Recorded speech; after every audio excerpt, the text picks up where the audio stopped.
Well, how are we feeling? If you're a Detroit Red Wings fan, you're probably not feeling all too great. And I wanted to just have a little conversation about what assets the Red Wings have heading into this offseason, and where everything looks like it could go. Because yesterday, against the Pittsburgh Penguins, the Detroit Red Wings got absolutely embarrassed. And this was one of these games where it was like, you're so tied up in this conflict for the final wildcard spot. There are 4 teams, just kind of battling it out. They're so close. There's ties. There's games remaining. It's so down to the wire. And that's the kind of effort you show out there against Pittsburgh? The Penguins, by the way, their playoff odds aren't guaranteed either. They're still battling as much as they can. But over the past few days, past few weeks, the Detroit Red Wings have had a March meltdown like no other. You can say that this March meltdown, admittedly, is not as bad, statistically speaking, when it comes to the wins and the losses and the actual amount of points the team was able to get. It's not as bad as the other ones, but if you look at the context behind it, the fact that the Detroit Red Wings, okay, sure, a few years ago they were tied with Washington for the final wild card. They lost out due to tiebreaker. That stunk. But you know what else stinks?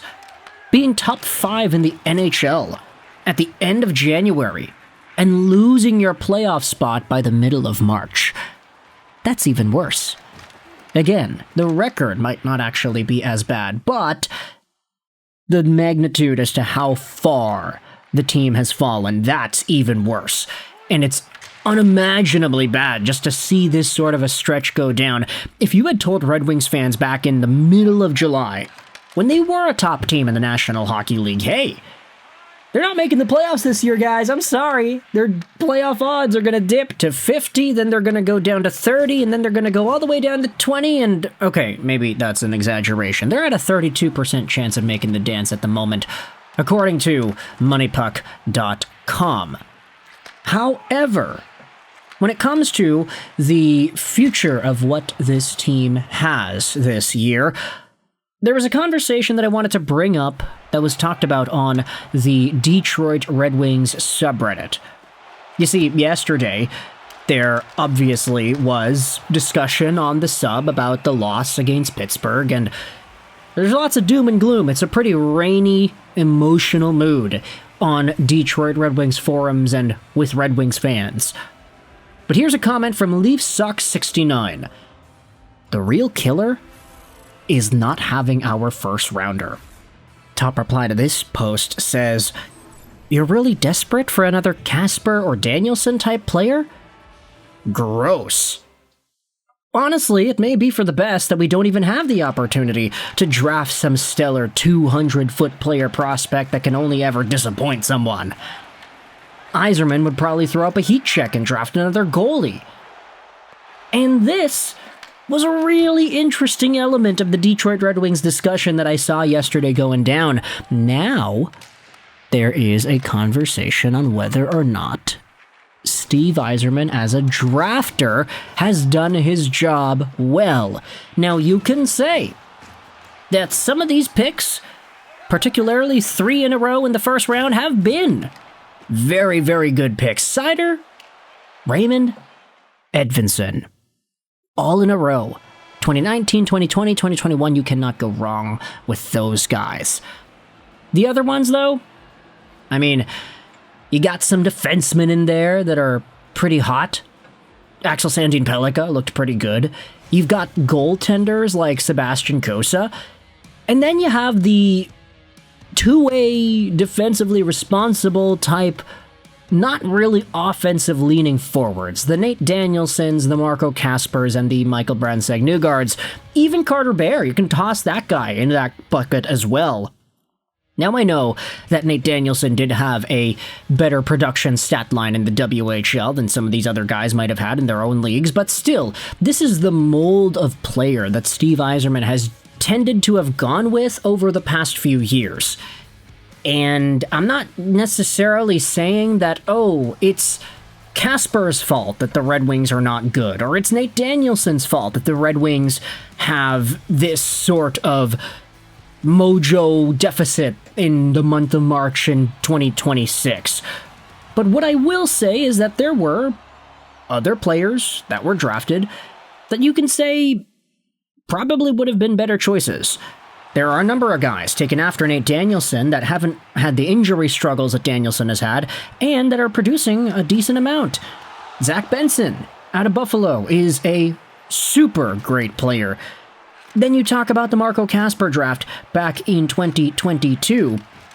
Kasper gets selected, 8th overall. Guess who goes immediately after? Okay, you've got Frank Nazar, you've got Jimmy Snuggerud a little bit later, you've got Matthew Savoy, who is actually doing pretty well in Edmonton these days. Not necessarily saying that these guys would have changed the franchise forever, but it's the kind of mold that Stevie Y goes for that you can say limits what the Red Wings can get long-term, because they're not taking guys that have the highest ceiling.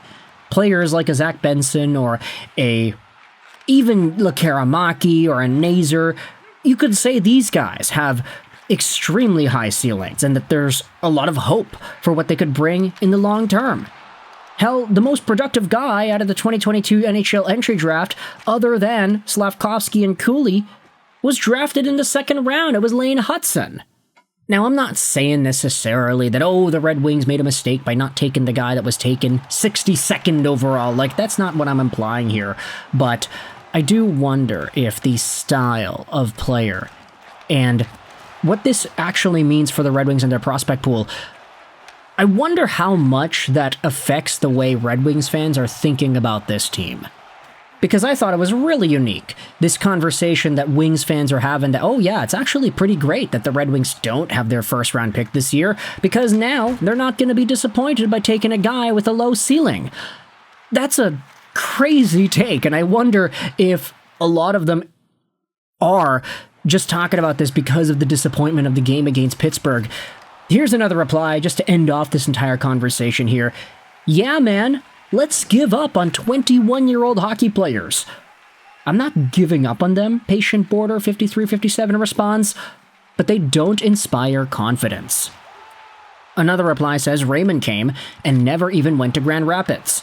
Danielson, Kasper, Michael Bransack, Newgard, and ASP have all been here, and 3 of the 4 got sent to Grand Rapids for more time. They aren't going to be what Raymond is, and we need that. Like, a crap ton of that.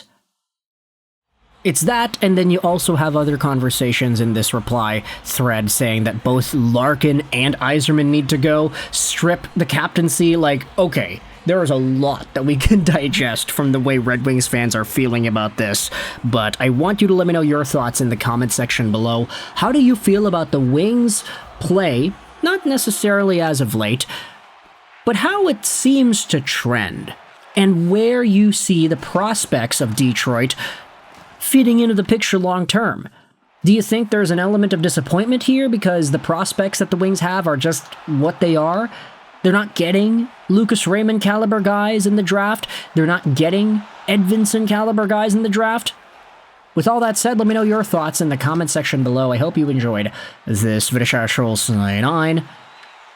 And bye.